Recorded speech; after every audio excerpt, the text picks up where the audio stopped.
Good morning. Today we're going to start attaching electronics to our main motherboard for our small cat. Continuing with our small cat build. Let's jump right in. Okay, so the next step that we're going to have to take after attaching the motherboard to our body is to start wiring things on the top side of the small cat. Now that the board's attached, we can safely start adding things from the infrastructure to the small cat board. So the first thing we're going to do is grab a 3-pin header and a 4-pin header. On the 4-pin header, we're going to cut out 2 of the middle pins. I'm not going to pull them out because we'd like to have these extra pins mechanically supporting this header into the board for us. We're also going to take the 3-pin header and cut out the middle pin. Now, the 3-pin header we're going to plug into the pin that's labeled 5 volts, the very, very last one at the end of the row on our small cat. Here it is, right at the end there. Go ahead and disconnect that battery while we're working. And we're going to attach to these 2 pins our 5 volts and ground coming off of our IMU. Now, 5 volts is the red wire and the ground is the black wire. Let's just make sure nothing's tangled. And I'm going to route the wire through the board so that it doesn't get in the way of anything. Cool. Now, the 5 volt pin is the one closest to the ESP, and the ground pin is always on the outside rail. So, first thing I'm going to do is measure with my thumb where this wire should attach. I'm then going to trim off a little bit of excess past that point. I'm going to use the wire wrap tool to strip the wire from the point that I marked with my thumb.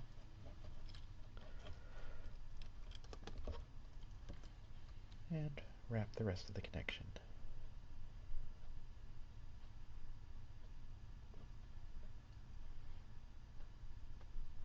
And you can see it's a little bit long there, or maybe you can't see.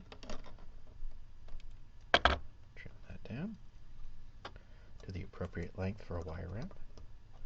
And insert the wire wrap tool onto the pin and spin. Good. Nice connection. Mark it with the thumb again. Trim an appropriate distance away. Insert into the wire wrap tool for stripping.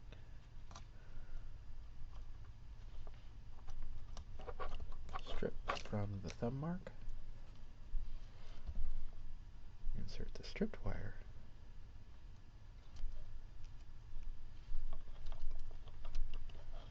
And wire wrap to the ground pin.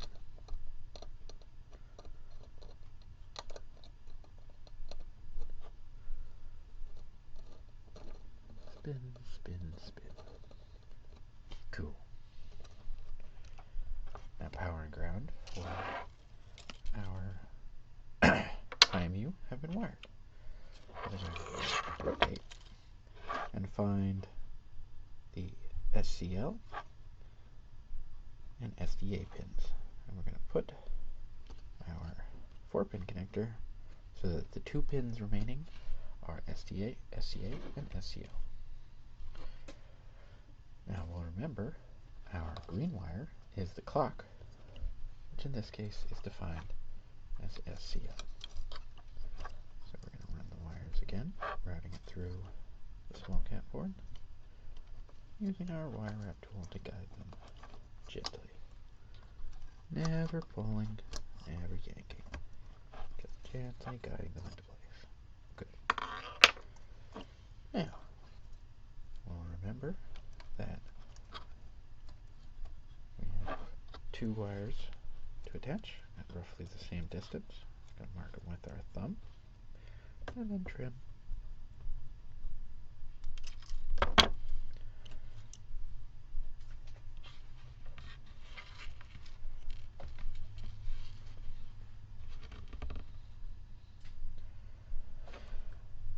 Strip both the wires.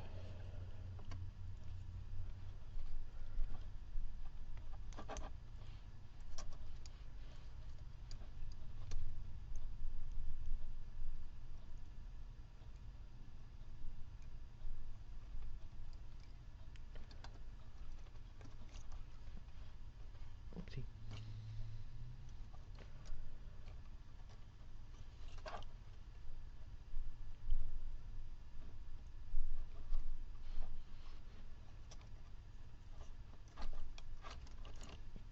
Great.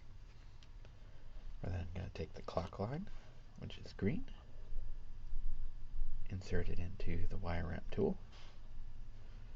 Good. Find SCL, which is the pin closest to the corner, and attach. Then insert the data line into the wire wrap tool, which is our yellow line, and we're going to attach to the other pin, labeled SDA. Alright. Cool. So now we have our IMU attached to our robot. So the next thing we're going to attach is grab a 3-pin connector and our tail servo. So we're going to start with one of the tail servos.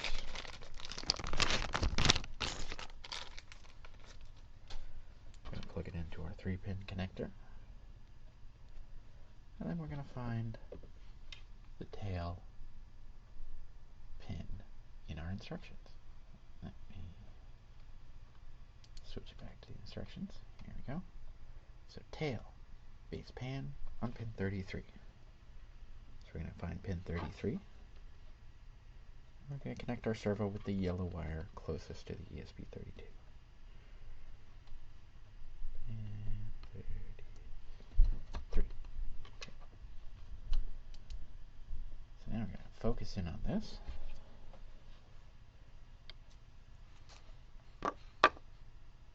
Because when I'm going to grab the horn and put it on the servo so we can see when it moves.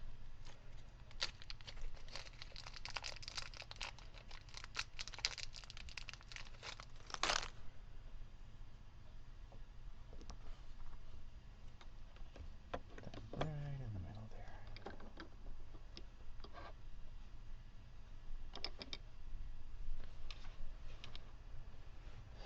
And now I'm going to pop back over to Bowler Studio and run our launch.groovy with the robot running. So I got to turn the robot on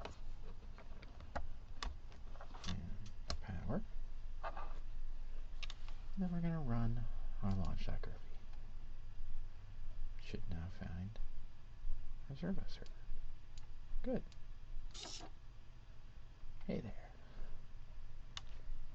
Welcome, little guy. So now, let's double check. We're going to be looking at the tail. Base pan should be pin 33. Let's see if that's true. Tail, base pan. Let me focus in on this so you can see it better.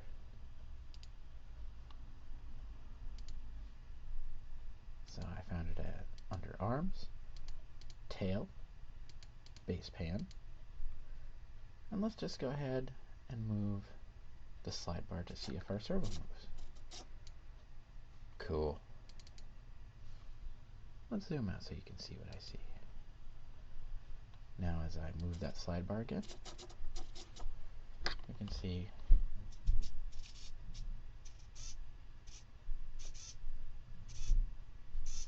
servo is moving. And you can see over here in the model, if I switch to the CAD mode, exactly what motor this is. And that is what we would expect our real model to be doing when we move this slide bar around. Cool. Alright. Now that we know we're plugged into the right place and with the right servo, we can go back to our instructions.